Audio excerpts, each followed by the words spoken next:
Bitcoin is going nuts right now. Over the past few weeks, Bitcoin has surged past $120,000, and it doesn't seem like it's slowing down anytime soon. With many analysts saying we might even see prices going as high as $150,000 before the end of 2025. There's a lot of hype right now, but there's a lot of people that still don't understand why this is an asset class that can't be ignored for much longer. This isn't about the price going up, and this isn't about getting rich quick. And whether or not you own Bitcoin, this is going to be an asset class that's going to be affecting you in the very near future. Now, if you give me 10 minutes, I'm going to cut through the hype and tell you why Bitcoin truly does matter, why your savings are being systematically devalued, how Bitcoin is fundamentally different than many other asset classes, and why you should be paying attention to what's going on right now. Now, if you want to stay ahead of the financial musical chairs game and understand how money is fundamentally changing right now, give me a like and hit that subscribe button. Just like Bitcoin rewards early adopters, YouTube rewards early subscribers by pushing content to you first. Alright, let's get into it. If you have $10,000 in your savings account right now, it will buy you less tomorrow than it will today.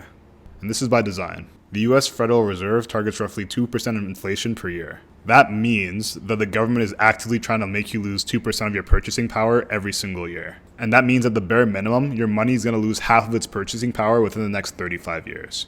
And we've had some crazy inflation over the years, with 9% in 2022 and 4% in 2023. Since 1971, when the dollar was taken off of the gold standard, there's been nothing stopping the creation of new money. In 2020 alone, the US has printed more than 20% of all dollars ever created throughout all of US history. In 1970, the median home price was roughly $23,000, but today, that number has risen to over $400,000 per unit. This 17 times increase isn't necessarily because the houses have gotten nicer, I can tell you that. It's just that your dollar is getting weaker.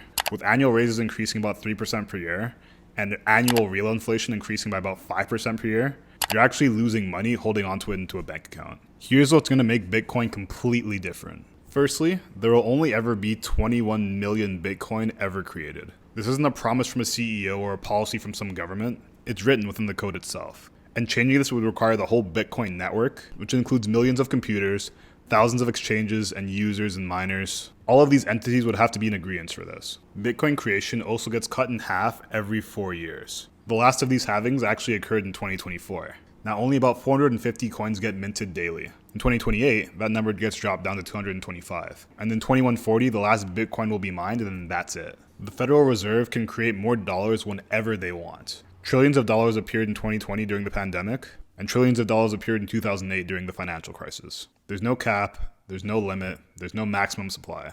Bitcoin is the first form of digital currency that is provably scarce and cannot be debased. This supply is absolutely fixed by mathematics. We're used to measuring everything in dollars. But what if we started measuring things in Bitcoin? Let's take a look at some of these examples. Back in 2010, depending on who you'd ask, 2 pizzas was worth roughly 10,000 Bitcoins. Those same 2 pizzas are now probably worth about 2/10,000ths of the Bitcoin. In 2015, the median price of a US house was about 1,000 Bitcoins. In 2020, that same house cost about 15 Bitcoins. Now, as of 2025, you could probably buy that house for about 4 Bitcoins. Cars, computers, food, energy. When you price them in Bitcoin instead of dollars, they're actually getting cheaper over time. As the supply of dollars continue to increase, dollars become less valuable. Since the supply of Bitcoin is staying fixed, the Bitcoin itself is becoming more valuable over time. So, when you measure all that in Bitcoin, everything else is getting cheaper over time with it. Instead of working harder to afford a better lifestyle, your savings will actually grow in terms of what you can buy.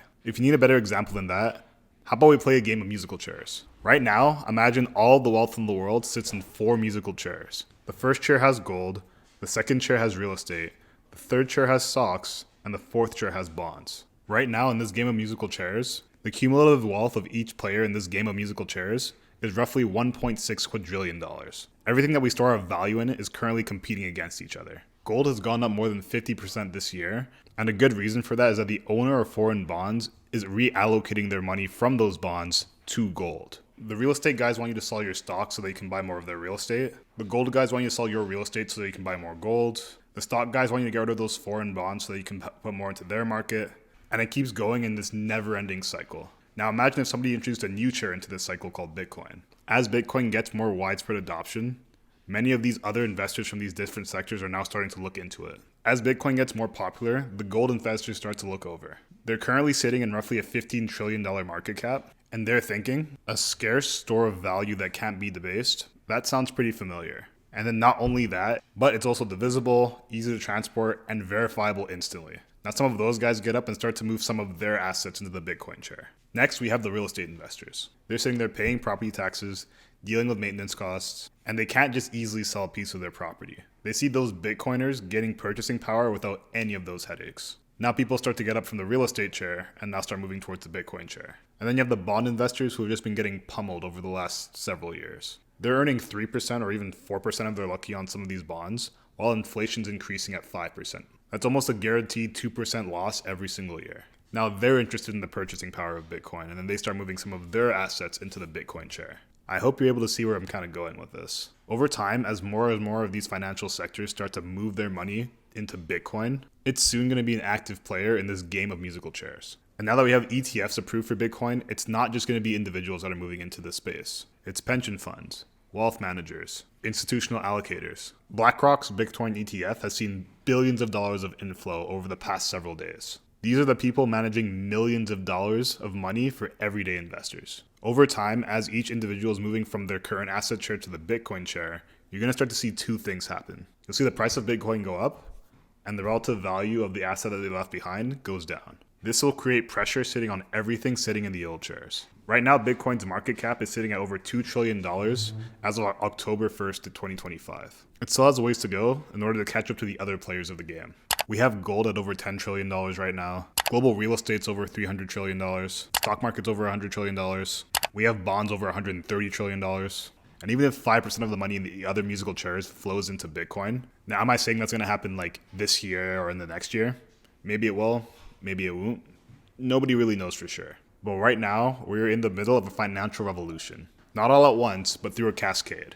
Everyone's trying to convince everyone else that their chair is the right chair. But there's only one chair with a fixed asset supply that can't be debased. This isn't financial advice, but the game has changed for sure. Whether you take advantage of it or not is your choice. You can't afford to ignore Bitcoin anymore. The question isn't even really whether Bitcoin matters per se. The question you have to ask yourself is, which game do you want to play? The question is, are you going to keep playing this game where the rules guarantee that you lose purchasing power over time? Or are you ready to try something different?